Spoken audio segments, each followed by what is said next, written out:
Shout out to all the youngest, man. I got a dream. It's a vision out there. Go take it. Go chase that dream. Swag.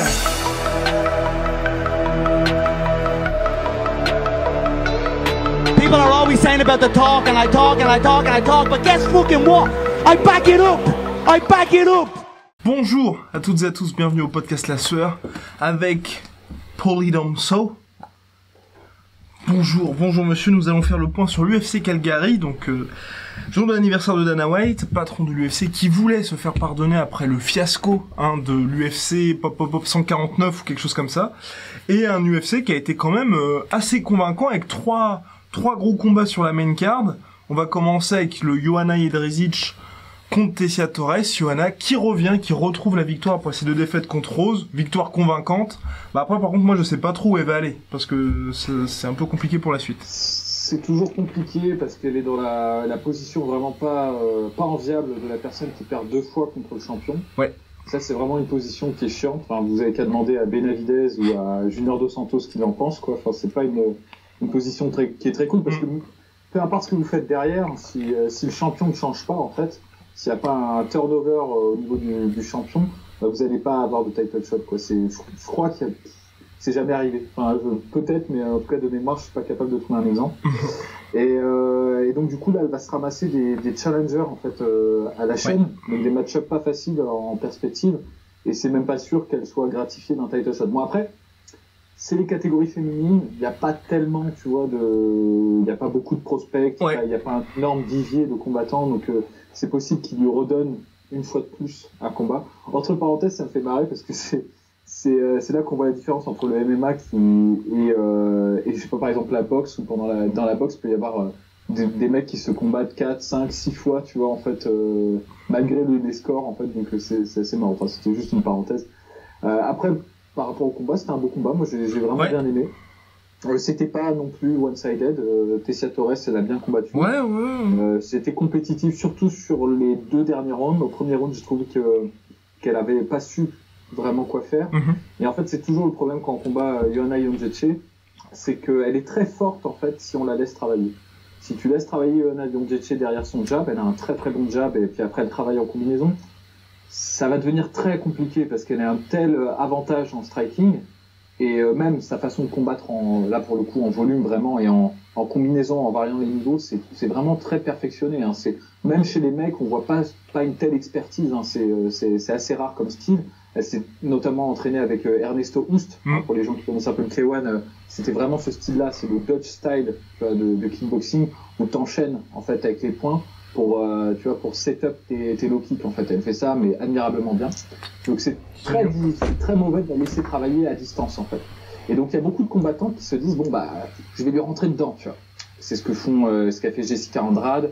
Et qui d'autre a fait ça, je me souviens plus, mais tu sais, je sais pas si elle est ukrainienne ou je sais pas quoi, il y a une meuf qui est Kowalkiewicz, une polonaise. Oui, Kowalkiewicz. Qui avait fait ça aussi. Avec plus ou moins de succès. Ouais. Pardon ? Ça, pour Kowalkiewicz, ça avait été avec plus ou moins de succès, mine de rien. Ouais, mais ça peut marcher. Mais le problème, c'est que Joanna Jedrzejczyk, en plus d'être très bonne en striking, a aussi un très bon footwork. Ouais. Donc en fait, elle peut manœuvrer les combattants sur 5 rounds, elle sait très bien le faire. C'était notamment la leçon qu'elle avait donnée à Jessica Andrade. Oui. C'était magnifique d'un point de vue de ringcraft et de position dans l'octogone, c'est magnifique. Ah bah elle avait battu le record de coups donnés dans un combat contre Andrade. Ouais, mais c'est incroyable. Et en fait, ce que j'ai beaucoup aimé dans ce combat avec Tecia Torres, c'est qu'au début, Tecia Torres a essayé de faire ça au premier round, ça a pas marché parce qu'elle s'est mise dans une bataille de clinch à la con, où elle n'arrivait pas à évoluer et elle prenait des coups de genoux et en fait elle perdait la bataille de clinch. Et en fait elle s'est pas entêtée là-dedans. Et au deuxième round, elle a essayé, tu vois, de développer son striking, mais ça marchait pas très bien. Et là elle a fait quelque chose qui marche très bien contre les combattants qui se déplacent, c'est qu'elle a commencé à faire des low kicks. Et en fait les low kicks, même si on marque pas les low kicks, si le combattant se protège, s'il bloque les low kicks avec sa jambe, il peut plus se déplacer. Et c'est comme ça qu'à la fin du deuxième round, elle a fait 2 kicks, je crois un middle et suivi un low kick. Et après, elle a pu enchaîner au niveau des points. Et là, elle a touché Joanna Jedrzejczyk. Parce que Joanna Jedrzejczyk n'avait pas pu, en fait, sortir, en fait, de la zone de frappe de Tecia Torres. Et donc, ça a donné un 3e round très intéressant. Où Tecia Torres s'était adaptée, commençait à enchaîner point-pied, avec plus ou moins de succès. Et alors, c'est là où on voit que Joanna Jedrzejczyk, c'est vraiment une championne. C'est qu'elle a adapté sa stratégie. Elle a arrêté de se déplacer. Et là, elle a commencé à contrer à chaque fois que T7 reste rentré avec les jambes. Donc il y a eu adaptation et réadaptation. Et ça, franchement, au niveau d'un combat, moi j'aime bien. Tu vois. Donc c'était une belle performance technique. C'était pas non plus un combat super excitant. Mais franchement, pour quelqu'un qui aime bien le sens tactique dans l'octogone, il y a beaucoup à apprendre en regardant ce combat. Ouais, surtout que c'était les deux tops du top de la catégorie, hein, donc affaire à suivre pour notre cher Johanna. Et, comme main event, le retour de José Aldo. Heureux pour les fans qui revenaient, donc là, combat à risque pour lui, puisqu'il affronterait Jeremy Stephens, qui est l'ultime gatekeeper de la catégorie featherweight. Il s'impose par KO après deux belles frappes au body. Contre notre cher Jeremy Stephens dès le premier round. J'aurais aimé pour ma part qu'il annonce sa retraite juste après le combat. Il y a eu beaucoup d'émotions, il ne l'a pas fait. Là c'est un peu inquiétant parce que c'est vrai que José Aldo, on voit bien qu'il c'est plus le même que celui qui a été la véritable terreur, le plus grand featherweight de l'histoire. Et là tu vois aussi, je me dis à quoi bon continuer à part pour enchaîner le bif. Et là tu vois, une victoire contre Jeremy Stephens, c'est pas vraiment ce qui va faire lui ajouter un petit peu de legacy ou quelque chose comme ça. Je suis assez d'accord. En fait, je pense que c'est pas maintenant qu'il va faire quelque chose de ouf, mais je pense qu'en fait c'est pragmatique. Je pense qu'il essaye d'écouler les derniers combats de son contrat pour pouvoir passer à autre chose, quitte à aller dans une organisation secondaire ou peut-être même faire un autre sport comme la boxe ou un truc comme ça. Je pense qu'il pense surtout à ça. Après, je serais moins catégorique avec toi. Je pense pas qu'il est fini, José Aldo. Je pense que juste le game a vraiment évolué en fait dans la catégorie featherweight et grâce à lui notamment. C'est lui qui a vraiment fait. Ah mais je veux dire, il est pas fini, mais tu sais c'est le côté, c'est pas un mec qui est genre comme Nogueira qui vont refaire combattre à Rio où on sait que lui il est vraiment bon pour la case. Mais un mec pour José Aldo, ça ferait mal de se dire, tu vois, qu'il reste au-dessus des mecs comme Stephens, Cub Swanson, mais que ça va être de la chair à canon pour des gars comme Ortega ou Holloway, tu vois. Bah ouais, en plus c'est surtout, mais en fait c'est problématique pour Aldo et c'est problématique pour l'UFC aussi d'avoir un mec comme Aldo parce qu'en fait Aldo a perdu 2 fois contre le champion, lui aussi. C'est ça. Et ça va être un gatekeeper très coûteux en fait parce qu'il peut encore aujourd'hui flinguer les 3/4 des prospects qui vont se présenter quoi. Aldo il fait vraiment pas rigoler. Il a encore son menton. Il a pris de gros coups contre Stephens. Il est encore très très explosif. Hein. On voit sur ses combinaisons et sur ses coups, il marque. Donc c'est un combattant qui est excessivement dangereux en fait. Et donc ça va être très difficile pour l'UFC de le gérer ce combattant-là. Donc moi je sais pas combien de combats il lui reste sur son contrat. Il n'y a plus qu'à espérer qu'il me coule ça assez rapidement. Après, franchement, très honnêtement, à part Ortega et Holloway, je vois pas qui peut vraiment le menacer dans la catégorie featherweight là maintenant, tu vois. Parce que Magomed Sharipov, il est pas prêt. Oui, il est encore un peu tendre, Ouais, mais voilà, mais donc t'en fais quoi, tu vois, à part tu vas pas faire un combat contre Lamas, tu vois. Contre eux? Chad Mendes? Encore, non, mais je sais pas, je te dis, ça va être vraiment compliqué de le gérer ce combattant-là. Après, bon, moi, je suis très content de le voir combattre. C'est magnifique encore de voir ce type de combat. Alors, je ne peux pas m'empêcher de penser qu'il a un style qui devient de plus en plus obsolète, en fait, dans la catégorie. C'est un peu difficile de dire ça, mais c'est malheureusement vrai parce que les petites catégories, elles évoluent très rapidement dans les styles. Et là, on a passé le modèle Aldo, en fait. On l'a vraiment passé. Et peut-être qu'un jour, il reviendra. Je pense qu'en fait, là, pour le moment, on a perdu cette base de gros lutteurs qu'il y avait avant dans la catégorie. Tu vois, les Uriah Faber et tous ces mecs-là qui avaient vraiment un game vraiment de boxeur-lutteur très très poussé. Même Ricardo Lamas, c'est un peu ça. Chad Mendes, c'est beaucoup ça, Chad Mendes. Et comme on a changé, qu'on est passé maintenant vers plus des scramblers et des combattants plus opportunistes, qui sont plus en transition comme Ortega ou Holloway, le style vraiment d'anti-grappleur qu'avait développé Aldo, il est plus aussi efficace en fait. Et il s'expose contre des strikers un peu plus complets que lui en fait. Et donc ça va être c'est un peu, il est encore très efficace. Et moi je suis curieux de le voir combattre parce que c'est un style qui va disparaître progressivement, je pense, dans cette catégorie. Donc c'est un peu un vestige du passé. C'est un peu comme quand tu vois combattre Belfort ou des mecs comme ça avant qu'ils deviennent complètement shot, tu vois. Ils apportent quelque chose qui est encore efficace mais qui est plus vraiment d'actualité en fait dans la catégorie. Donc c'est toujours très intéressant à voir. Après le combat, moi je le trouvais très bien. Clairement. Et puis mine de rien, c'est l'avantage d'un mec comme Jeremy Stephens, c'est que si techniquement, on peut pas dire que ce soit le mec le plus clean du game, au moins on est rassuré, comme tu le disais, Aldo a toujours son menton, parce que c'est vrai qu'avec 3 KO sur ses 4 derniers combats, vous pouvez avoir un peu peur. Moi j'avais un peu peur de ça. Ça va. Bah ouais, mais en fait, en y réfléchissant, parce que moi, pareil, je me disais que là, ça va être un peu le combat révélateur pour savoir s'il est vraiment affecté, Ouais. vraiment physiquement par les combats qu'il a menés. Et en fait, en réfléchissant, les 3 KO qu'il a pris, c'est les 4. 3 3, KO. ouais, les 3, ouais. C'est des KO qui sont monstrueux. C'est-à-dire le KO contre Conor McGregor, c'est contre un mec qui cutait énormément de poids pour être en featherweight, qui a un très bon counter-puncher. Et en fait, quand tu regardes de manière dynamique, mécanique même, je dirais, c'était une force contre une force. C'était vraiment une collision, en fait, le KO, tu vois. Et les KO contre Holloway, c'est plus des KO d'épuisement, en fait. C'est pas des KO, le mec était pas genre face planté sur le sol de l'octogone. Donc en fait, il a encore son menton. Et on le voit, là, il a pris un uppercut qui est monstrueux de la part de Stephen. C'était à peu près le même uppercut qu'avait mis KO RDA au début de sa carrière à l'UFC, pour ceux qui se souviennent. Et il a su vraiment en fait c'était marrant parce qu'il s'est pas vraiment adapté, mais il a juste surenchéri dans la violence, quoi. Il était plus explosif et plus efficace que Stevens.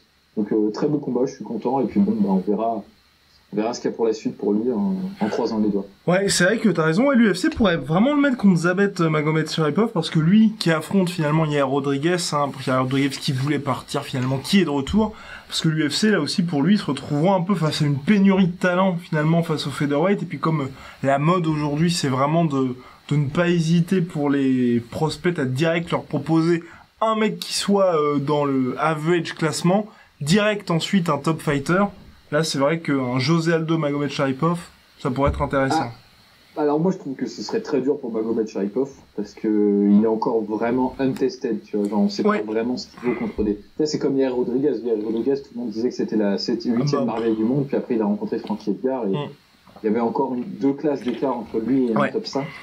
Et c'est vrai que Magomedsharipov, pour le moment, n'a pas rencontré une grosse opposition, tu vois. Enfin, j'aime bien Kyle Bochniak, et j'aime bien Shimon Moraes, c'est des bons combattants, mais c'est pas des top 5, et je pourrais même dire que c'est pas des top 10, quoi. C'est encore très très léger. Après, je pense qu'il pourrait s'en sortir, Zaripov, parce que c'est un long striker, très longiligne. Ouais. Et s'il arrive à maintenir sa distance, il peut vraiment offrir quelque chose d'intéressant contre Aldo, qui s'obstine à striker. Moi, je trouve que c'est vraiment le problème d'Aldo, c'est qu'il s'est pas habitué, il s'est mis en tête que c'était vraiment un très bon striker. En fait, Aldo, c'est un excellent striker contre les lutteurs. Dès qu'il tombe sur des mecs qui sont vraiment des purs strikers, et même quand il était dans son prime, il a eu des combats très difficiles contre, j'ai oublié son nom, un Canadien. C'était le premier combat qu'il a fait à l'UFC. Le mec est pas connu, c'est pas grave, mais c'était un striker. Et il a eu du mal, et ça s'est éternisé et tout, et en fait, dès qu'il combat des vrais strikers, il a un peu de mal.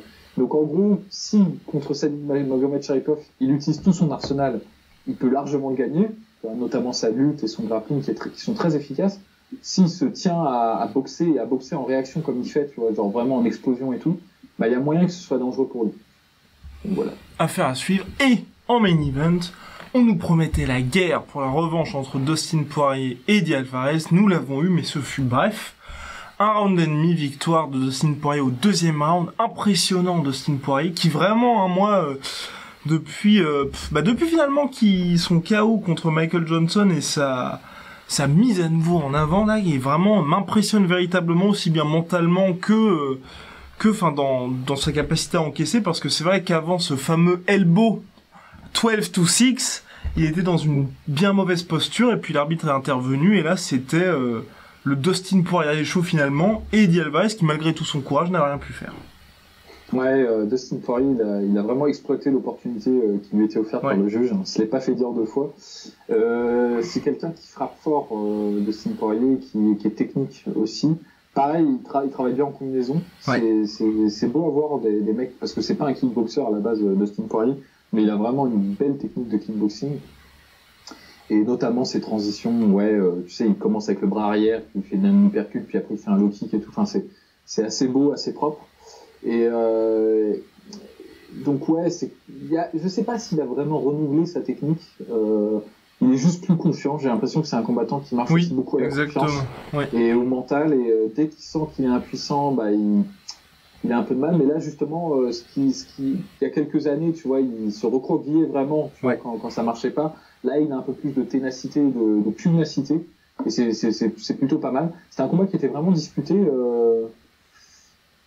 Après, moi, c'est toujours le problème avec Alvarez aussi. J'ai un peu de mal, c'est quand Alvarez essaye de mener le combat, je trouve qu'il est moitié moins bon que quand il laisse le combattant venir à lui, quoi. C'est-à-dire, quand il est très agressif et qu'il veut vraiment prouver quelque chose, je trouve qu'il est vraiment moitié moins bon. Il s'expose, il prend des contres et il prend beaucoup de dégâts et puis il fait même pas vraiment mal, en fait.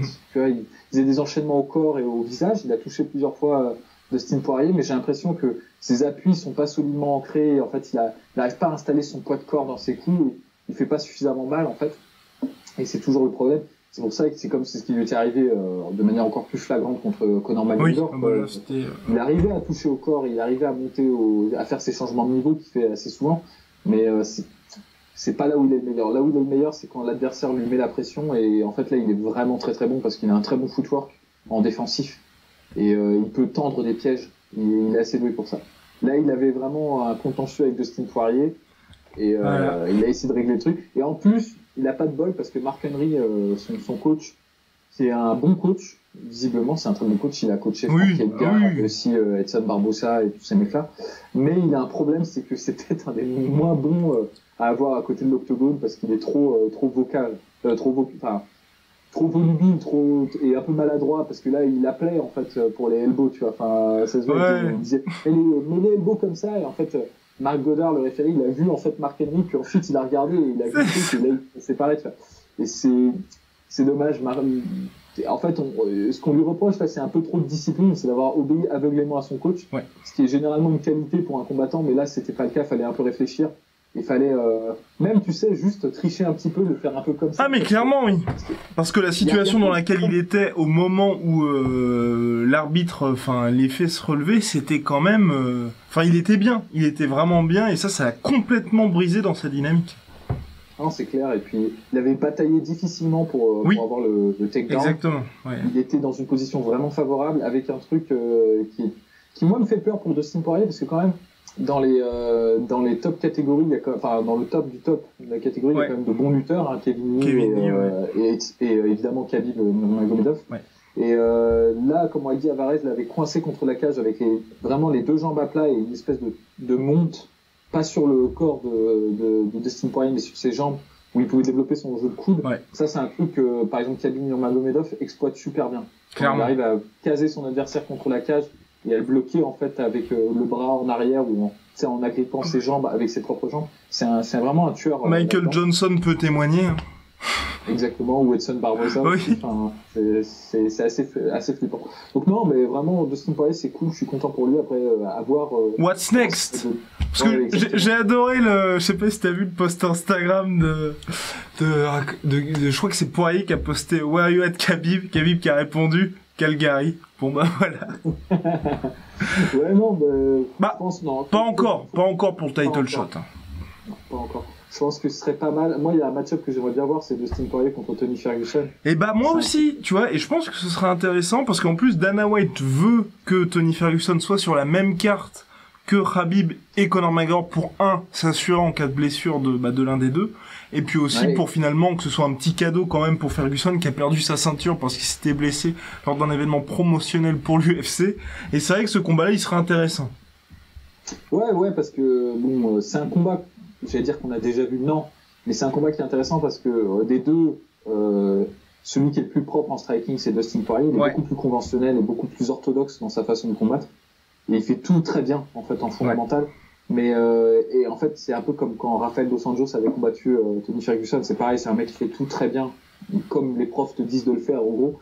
Et contre un mec qui est très créatif dans son striking et, pour le coup, vraiment très différent de la norme dans sa façon de combattre. C'est toujours très intéressant de voir des oppositions de style comme celle-là. Donc, ça, c'est un combat que j'attends, ça, c'est sûr. Ce sera intéressant. Et puis, pour notre ami Kevin Lee, moi, je me dis, pourquoi pas faire un Pettis Kevin Lee. Alors Pettis, Pettis serait pas mal. Le truc, c'est que c'est pas sympa pour Pettis, quoi. C'est un pire match-up pour lui, en fait, vraiment. Et voilà, mais ça permet en fait de continuer à construire un peu ce nom Kevin Lee, tout en profitant du peu de hype qui reste finalement à Showtime Pettis, même s'il a gagné contre Michael Chiesa, on veut pas. C'était un beau combat. Ouais, mais c'est un peu mal parce que c'est un peu triste pour là, mais en fait c'est le destin des combattants Pettis. C'est vrai, c'est de servir de base de lancement en fait pour des mecs qui sont en train de monter véritablement. Mais là vraiment en fait ce qu'a montré Kevin Lee contre Barbosa, qui pour moi est une meilleure version de Pettis. Enfin, ils ont pas vraiment le même style, mais ils ont les mêmes défauts en tout cas. Ouais. C'est des gens qui arrivent pas à bien reculer en fait et qui gèrent mal leur présence dans l'octogone. Kevin Lee, c'était une masterclass ce qu'il a fait à Barbosa. C'était très intelligent et il y avait pas d'erreur quoi. Et je me dis là après Anthony Pettis c'est toujours capable de te sortir un truc de malade et de dire qu'est-ce que c'était que ça, tu vois, genre et tout. Mais après c'est vrai que c'est toujours un beau nom à accrocher. Ou alors, mais j'ai un peu de pitié pour Anthony Pettis, j'ai un peu de mal pour lui. Enfin. Ou alors faire un Kevin Lee Dustin Poirier. Ça peut aussi hein. Ça peut aussi. Sachant que moi, on en avait un peu parlé avant, c'est que j'ai un peu de mal à placer en fait Kevin Lee dans la course au titre. Il le mérite très largement, mais il y a tellement de noms en fait qui sont au-dessus dans cette catégorie. Entre Conor McGregor qui va très probablement revenir, Tony Ferguson qui revient de blessure, ça dépend, on verra comment ça évolue la situation. Khabib Nurmagomedov et du coup Dustin Poirier, ça fait un top 5 qui est vraiment très très clutch quoi. Exactement. Hyper relevé et franchement uniquement des noms, donc la catégorie lightweight hyper intéressante. Et là ce week-end on l'attend. Vas-y. Je précise juste catégorie lightweight qui ne manque pas de talent parce que là il y avait un autre combat sur l'undercard de c'était Alexander Hernandez. Voilà. Et ce mec est juste incroyable, allez le regarder. J'ai jamais vu un gars combattre avec un tel pace, un tel rythme. C'est de la folie furieuse. Il n'arrête jamais. Il est très explosif. Il a une très bonne lutte. Et en plus, il est très intelligent en transition, en scrambling. Il était contre un mec qui est pas mauvais du tout, Aubin Mercier, et qui est un très bon grappleur. Et il a réussi à vraiment le dominer dans tout. L'enfant du pays, le petit Aubin Mercier. Ah non, c'est clair. Et puis un mec coaché par Firas Zahabi, donc vraiment pas un mauvais. Et il l'a dominé dans tous les niveaux du game. Donc franchement, c'est un mec à suivre. Ça, Alexander Hernandez, regardez-le. Et donc, ce week-end, UFC 227. À la base, l'UFC voulait faire Georges Saint-Pierre, Nate Diaz. Finalement, nous aurons une revanche que presque personne n'attend. Enfin, deux revanches. On va commencer par la première, le Common Event, une revanche en carton, puisque tout le monde sait ce qui va se passer, ou presque. Demetrius Johnson, qui va l'emporter par KO contre Henry Cejudo. Avec tout le respect que j'ai pour Cejudo, ok, maintenant il fait un petit peu de karaté, bah oui, ça suffit pour mettre KO Wilson Reis, mais je pense qu'à mon avis, et c'est bien dommage avec ce qui s'est passé en négociation entre Demetrius Johnson et TJ Dillashaw, mais je pense que on va se retrouver avec une catégorie où Cejudo, qui aurait pu être finalement le contender le plus dangereux, va se retrouver bloqué à casser les autres en attendant que Demetrius Johnson soit monte ou parte à la retraite. C'est je peux pas répéter ce que j'ai dit, ce que je pense maintes fois. Et de la façon dont elle est gérée, moi je pense que c'est vraiment un cas d'école au niveau d'un échec de gestion d'une catégorie. Après Cejudo, moi je le donne pas perdant non plus. J'ai un petit espoir, pas qu'il gagne, mais j'arrive pas à oser ça parce que je me dis je vais encore me ramasser, tout le monde va se foutre de la gueule. Mais je sais qu'il y a peu de chances de l'emporter. Et c'est vraiment là les odds sont vraiment contre lui, quoi. Ils sont pas en sa faveur. Mais je pense que ce sera moins évident que le premier combat. Je pense pas qu'il va se faire mettre KO. Oui, non, je suis d'accord. Ce sera plus disputé. Peut-être même qu'il arrivera à tenir la distance. Parce qu'il a quand même une très bonne lutte. Et ça va être difficile pour Demetrius Johnson de vraiment... Moi, j'avais été très frustré par le premier combat parce que je me disais il apportait quelque chose de nouveau. Il allait peut-être avoir la domination en lutte. Et quand on a la domination en lutte en MMA, ça n'assure pas de gagner, mais au moins ça assure de contrôler le déroulement du combat. En fait. C'est-à-dire ça empêche un adversaire de vraiment installer son rythme. Et bon, tu vois, je me dis s'il arrive à éviter vraiment les coups qui peuvent le finir et peut vraiment le mettre mal, ça peut être un combat très intéressant. Non, mais ça peut être un combat intéressant. J'espère juste, moi, que Cejudo et ses coachs resteront réalistes, en fait. Moi, c'est vraiment ce qui me fait peur. C'est dans toute la com, dans tout ce qui se dit, on a vraiment l'impression qu'il est devenu un expert en karaté, tu vois. Et debout, il a l'air extrêmement confiant. Et Moi, tu vois, j'ai un peu peur qu'il s'obstine quelque part à rester debout, se dire, ok, bon, bah, Demetrius Johnson, ça va, tu vois, je peux encaisser, jusqu'à ce que, Demetrius Johnson passe la vitesse supérieure, tu vois. Et c'est un peu le risque, parce que t'as le premier combat, où certes, y a eu le KO, il peut se dire, je vais faire quelque chose de complètement différent, saper contre Wilson Rice, allez, banco, je fonce là-dessus, tu vois. Ouais, d'autant que c'est très difficile parce que je pense que vraiment c'est difficile de faire meilleur que Demetrius Johnson en striking dans cette catégorie-là. Ouais. Je pense qu'il y a personne qui l'a vraiment testé. Il y a John Dodson qui avait réussi à toucher vraiment Demetrius Johnson parce qu'il est tellement explosif et tellement rapide qu'il peut surprendre même un excellent striker. Mais c'est pas le cas de Cerudo, même s'il est bon. Hein. Franchement, il y a rien à redire, il est bon, mais il n'est pas du niveau de Demetrius Johnson debout, qui est très très très complet, qui est excessivement complet, et qui a en plus combattu déjà un karatéka de haut niveau. Donc je pense pas que c'est ce petit style-là qui va le surprendre en fait. Il a déjà fait face à ça. Après, on n'est pas à l'abri d'une bonne surprise, parce que Cerudo, il a quand même beaucoup de pouvoir, je pense. Ouais, clairement. Clairement. Vraiment fort. Donc on sait jamais, mais... Après, moi, je pense qu'il y a un tel niveau de maîtrise de la part de Demetrius Johnson que justement, la chance, tu vois, un peu le KO Flock, tu vois, il est quand même assez restreint contre lui. Enfin, je le vois mal se faire. Même quand il se fait surprendre, il arrive à se rattraper. Exactement. Donc, quel pronostic finalement?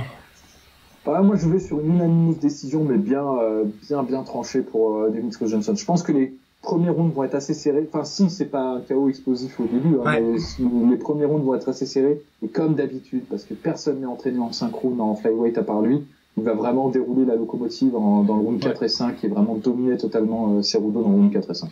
Ouais, moi je pense KO round 3 de Demetrius Johnson. C'est possible aussi. Voilà, on va passer maintenant au main event. Le main event. La revanche entre TJ Dillashaw et Cody Garbrandt. Alors, pour ma part, même si tu vois, le combat m'intéresse, je vais le regarder dans tous les cas en direct, mais, de base, tu vois, pour moi, TJ Dillashaw était, quand il y avait eu le combat à l'UFC 217, était pour moi le favori, il avait plus d'armes. Et donc, l'intérêt, c'était finalement que Cody Garbrandt, avec ce qu'il sait faire, donc on connaît son explosivité, son footwork, réussisse à l'emporter par KO, comme ça, une revanche aurait été intéressante. Mais là, le problème, c'est comme il a perdu le premier, je vois pas du tout comment il pourrait s'en sortir sur ce second combat, même si il s'est entraîné en Muay Thai pendant 2 longs mois. Je pense que par rapport à tout le vécu de TJ Dillashaw et à Duane Ludwig, je pense que ce sera toujours pas suffisant.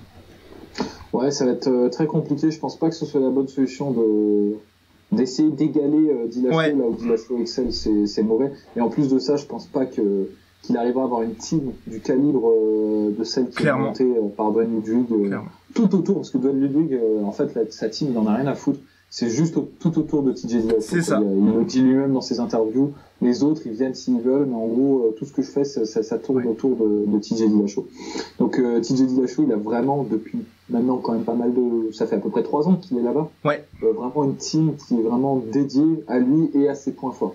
Et je pense pas que Cody Garbrandt soit la bonne solution d'aller engager 2 tailles pour lui expliquer comment donner des kicks et tout. C'est pas en 3 mois qu'il va apprendre ça.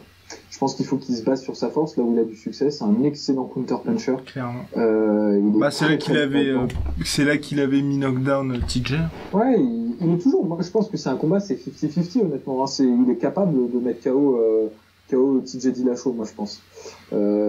Parce qu'il dominait tellement, en fait, le premier round de leur combat. C'était vraiment une vraie domination, pour le coup. Ouais. Enfin, les gens vont me dire, ah non, il ne le dominait pas et tout, mais il était jamais en risque, il tout le temps. Clairement. Et c'était ça, tu vois. Et c'est juste après où il a pas su s'adapter. Et moi, je pense que c'est ça le problème vraiment de Cody Garbrandt.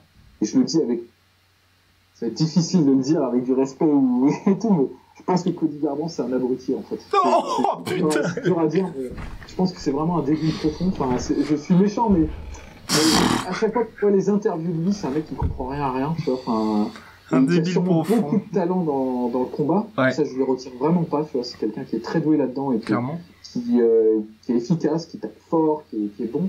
Mais même le combat, il le comprend pas, tu vois. Je pense que et en plus, il est dirigé par une team. La team Alpha Male, c'est pas une vraie team, quoi. Ouais. C'est des mecs qui s'entraînent entre eux, quoi.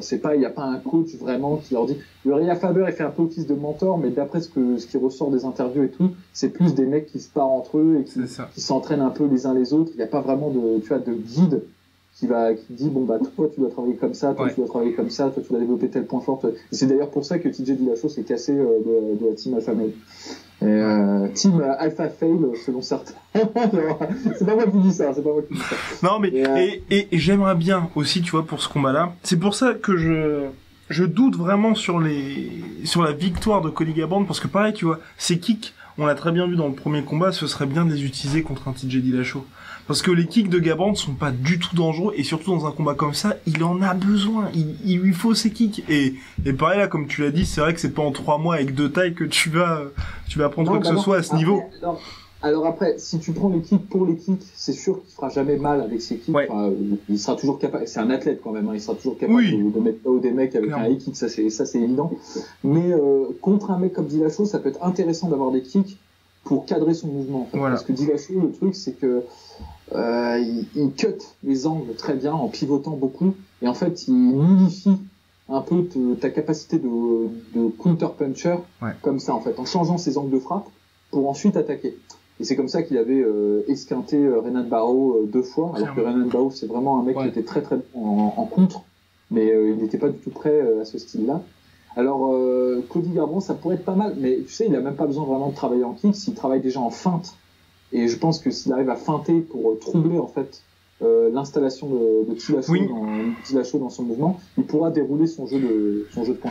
C'est vrai que ça, t'as raison là-dessus. C'est vrai que le problème aussi de Garbrandt, c'est que la plupart de ce qu'il utilise aussi bien dans ses feintes que pour ses kicks, c'est toujours pour lui, dans le but d'à chaque fois de réussir à placer, tu vois, un coup hyper puissant. Mais c'est jamais pour justement nullifier l'adversaire ou le bouleverser dans ses mouvements. Et c'est vrai qu'il pourrait, pour ce combat-là, penser un peu plus à ça. Bah ouais, parce que bon, je reviens sur ce que je disais, mais ça c'est une manœuvre intelligente.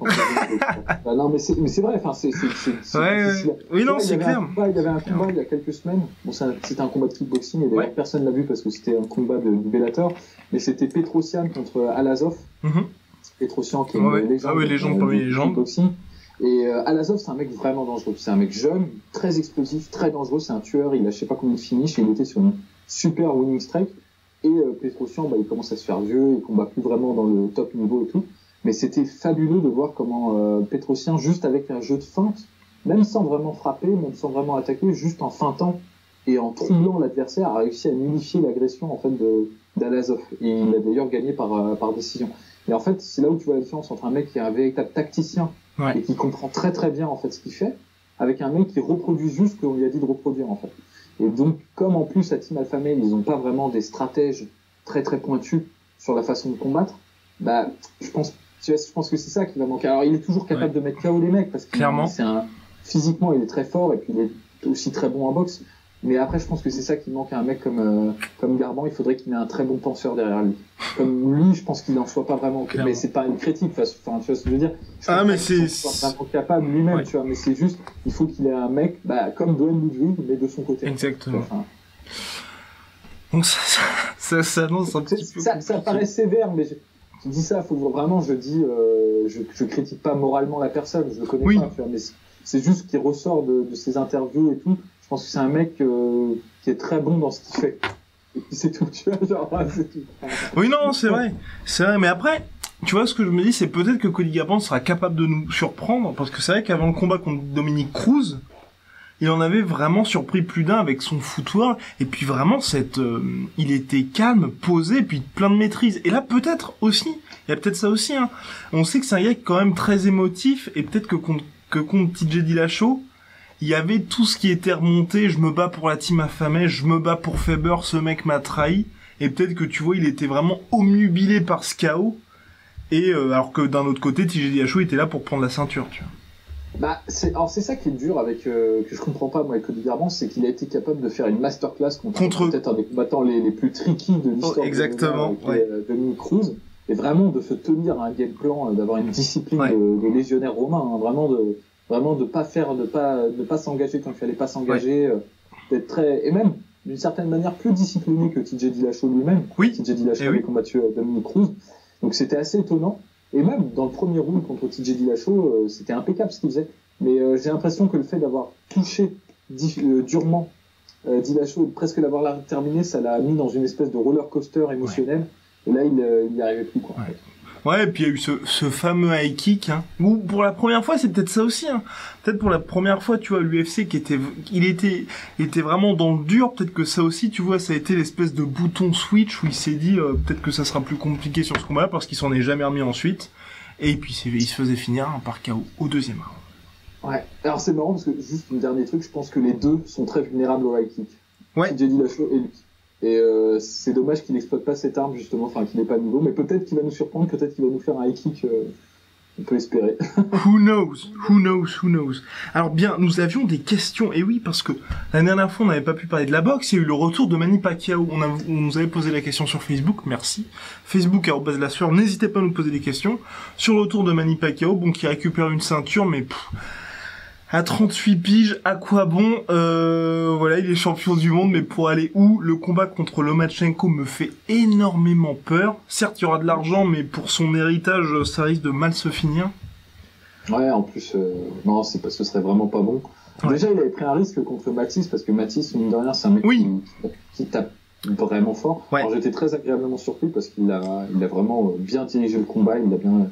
Mais ça, tu vois, c'est le truc avec Manny Pacquiao, je sais plus qui disait ça, c'est que Manny Pacquiao, même à 25%, il reste quand même meilleur que la plupart des boxeurs, tu vois. Clairement. C'est un truc de fou, tu vois, enfin, c'est vraiment, c'est là où tu vois que c'est une légende.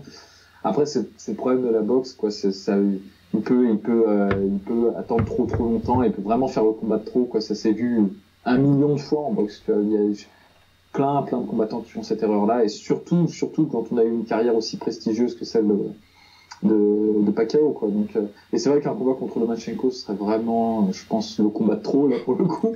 C'est vraiment le combat de trop, et j'espère pas. Après, bon, l'argent appelle la folie. Oui, pas à voir.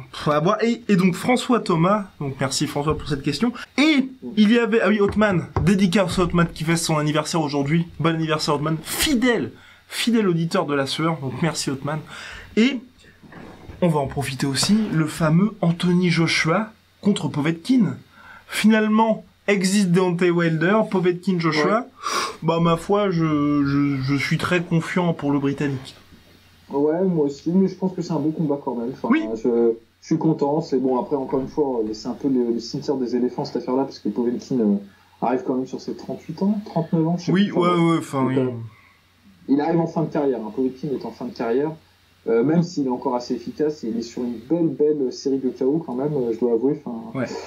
Après, Povetkin, le truc, c'est que quand on a vu son combat contre Vladimir Klitschko, on peut très vite percevoir ses limites, en fait. Exactement. C'est un mec qui a beaucoup de punch, qui est très efficace c'est même pas un pressure fighter, Povetkin, c'est vraiment un boxeur puncher, mais de petite taille. Il appartient à cette catégorie hyper restreinte de poids lourds qui sont pas très grands et qui envoient. Et d'ailleurs, c'est marrant, on sent qu'il y a une paternité entre Mike Tyson et Povetkin, parce qu'ils ont un entraîneur qui est commun, c'est Teddy Atlas. Et c'est un peu le même genre de combattant, donc toute proportion gardée, parce que évidemment, j'ai pas envie de me faire étriper par les fans de Tyson, mais c'est un peu, ils combattent un peu de la même manière. Ouais. Povetkin est peut-être un peu moins subtil que Tyson quand Tyson était vraiment au top. Clairement. Et c'est un peu la même chose. C'est un mec qui va en fait travailler sur le jab de l'adversaire. Il attend que la personne jab pour pouvoir rentrer et contrer en crochet. Et il est assez efficace là-dedans. Povetkin, il a quand même mis des KO des mecs qui sont réputés interminables. Genre par exemple, le franco-camerounais là. Carlos Takam. Carlos Takam ou encore... Du haut pass, c'était assez violent. Du haut pass. Et voilà, c'est ce que j'allais dire, c'est que je pense que les KO de Povetkin sont encore plus impressionnants que les KO de Wilder. Ouais. Quand il met un KO, c'est vraiment puissant. Ou même celui de Price. Pour son dernier combat contre Price, c'était ahurissant. Après, ça te fait mettre knockdown quand même. Il avait été mis knockdown. En fait, c'est ça le problème que j'ai avec Povetkin, c'est quand je dis qu'il est moins subtil que Tyson, il est moins mobile aussi. Oui, clairement. Il esquive un peu moins, il a une défense qui est beaucoup plus poreuse en fait. Ouais. Et je pense que contre Joshua, ça va pas passer. Alors il peut toucher Joshua. Moi je pense qu'il a la possibilité de faire mal à Joshua. Parce que Joshua n'a pas une défense exemplaire, on l'a déjà dit. Mais Joshua s'améliore clairement. Franchement, son combat contre Parker, même si c'était un peu chiant pour les gens de le regarder, c'était vraiment, on sentait de l'amélioration au niveau de son craft. Il a laissé aucune chance à Parker. Aucune. Et donc, en fait, je pense qu'il serait facilement, mais c'est possible pour Joshua de développer un game plan vraiment spécifique pour contrer totalement Povetkin. tout en gardant à l'esprit que Joshua est quand même très puissant, même à courte distance. Et même finalement dans le domaine en fait d'expression de Povetkin, dans la zone, ouais, on va dire où Povetkin serait le plus efficient, bah, il serait toujours en risque de se faire contrer lui-même en fait. Donc je pense qu'en ayant ça en tête, même si Povetkin est peut-être capable de blesser, je pense de toucher durement Joshua, c'est un combat quand même qui est vraiment plus en faveur de Joshua. Voilà. Et on a oublié le plus important, nous quitterons là-dessus mon cher Polydomso, le pronostic de Garbrandt Dillashaw. Alors moi pour ma part, je vois Dillashaw KO.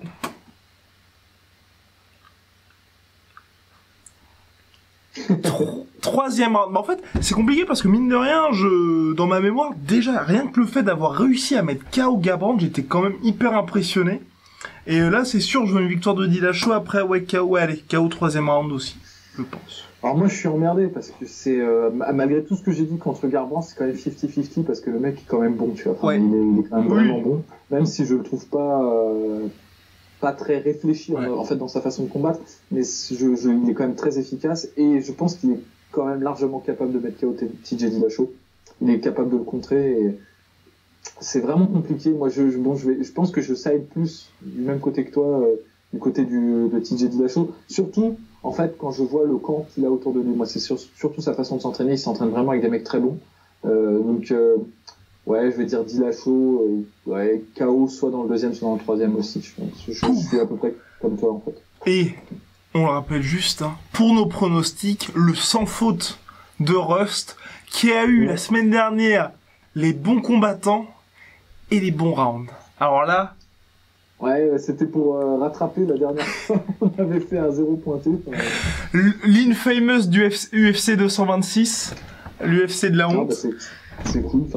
Et oui, et puis dernier point, les bonus. Deontay Wilder contre Tyson Fury, ça y est, ça avancerait. Tyson Fury a dit qu'ils étaient en discussion avancée. Bon bah après c'est Tyson Fury qui le dit, hein, mais ce serait intéressant. Ouais. Ce serait intéressant. Franchement là pour le coup si Wilder, bon alors, encore une fois c'est un Tyson Fury qui n'est plus que l'ombre bouffie de lui-même. Mais non mais il est quand même encore. Oui clairement. Bon on a vu son dernier combat. Ouais.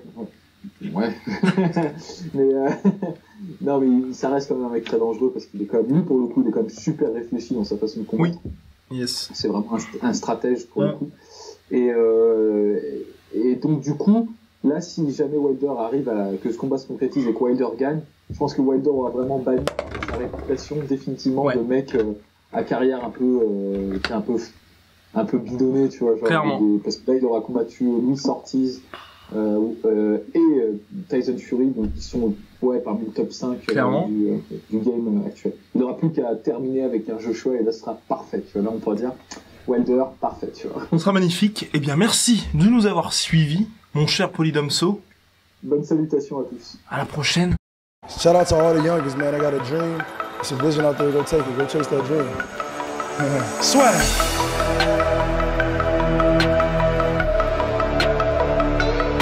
People are always saying about the talk, and I talk, and I talk, and I talk, but guess fucking what? I back it up! I back it up!